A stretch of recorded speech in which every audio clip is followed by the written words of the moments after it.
সাগরের ভেতর থেকে এক বিশাল আকৃতির তিমি মাছ হা করে ডেকে বলল, সুলাইমান, আমি লাইন টাইন মানি না, আমার পেটে প্রচন্ড ক্ষুধা, ক্ষুধার জ্বালায় আমি মরতে বসেছি, আমি লাইন মানি না, খাবার দাও। সাইয়েদনা সুলাইমান আলাইহিস সালাম বললেন, আমি নবী মানুষ, আমি বেলাইন করতে পারি না। সাইয়েদনা সুলাইমান বললেন, আমি লাইন ছাড়া খাবার দিতে পারি না। তিমি মাছ বলে, আমি লাইন মানি না, আমার পেটের ভেতরে এত ক্ষুধা, ক্ষুধার জ্বালায় আমি মরে যাচ্ছি, তোমার এই মেহমান খানায় এসে খাবারের অভাবে আমি যদি তিমি মাছ মারা যাই, কিয়ামতের দিন আল্লাহ তোমারে ছাড়বে না রে সুলাইমান। সুলাইমান আলাইহিস সালাম পড়ে গেছে বিপদে। তো উনিও লাইন মেনটেন করতে বলতেছেন, তিমি মাছও লাইন মানবে না, বেলাইন। কিছু লোক আছে এরকম, পুলিশ দাঁড়ায় আছে, র্যাব দাঁড়ায় আছে, ওর মধ্যে বেলাইন করে ফেলায়, আছে না নাই? তিমি মাছ বলে, আমি লাইন টাইন মানি না। তো সুলাইমান আলাইহিস সালাম বললেন, ঠিক আছে, সবার জন্য লাইন, শুধু এইটার জন্য বেলাইন।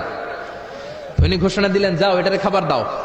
তো তিমি মাছ বলল, সুলাইমান, আমি এই যে আমার মুখটাকে, বিশাল মুখটাকে হা করে রেখেছি, আমার মুখের ভেতরে জিনদেরকে বলো খাবার ঢুকায় দিতে, যতক্ষণ না আমার পেট ভরবে আমি হা করে থাকবো, চিল্লায় কোন আল্লাহু আকবার। সাইয়েদনা সুলাইমান আলাইহিস সালাম ভাবলেন, বিশাল একটা আস্ত গরুর রোস্ট যদি ঢুকায় দেয় তাইলেই তো শেষ, কেল্লা ফতে, ঠিক কিনা? সাইয়েদনা সুলাইমান বললেন, যাও আফ্রিকার জঙ্গলের যে গরুগুলো রোস্ট করেছো, একটা রোস্ট এই তিমি মাছের পেটের ভেতরে ঢুকিয়ে দাও। জিনের বাদশা যে রোস্ট ঢুকায় দিস, ওইটা হা করেই আছে। সাইয়েদনা সুলাইমান বললেন, কয়েকটা খাসি মেরে দাও। খাসি মেরে দেয়া হলো, এটা হা করে আছে। কয়েক বস্তা বিরিয়ানি মেরে দাও, মেরে দেয়া হলো। বললো, আরো 10টা গরু ঢুকায় দাও, হা করে আছে। আরো 50টা খাসি ঢুকায় দাও, হা করে আছে। আরো কয়েক হাজার তিমি মাছ রোস্ট করে ঢুকায় দাও, ঢুকায় দিতেছে।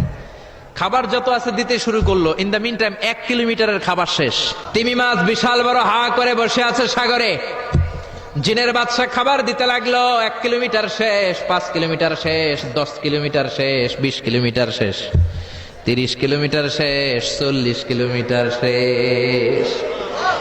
এখনো তিমি মাছের মুখ হা করা আছে না নাই?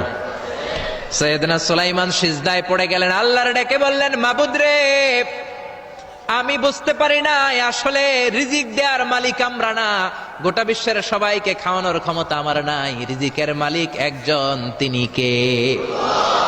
তিমি মাছ ডেকে বলে, ও সুলাইমান, প্রতিদিন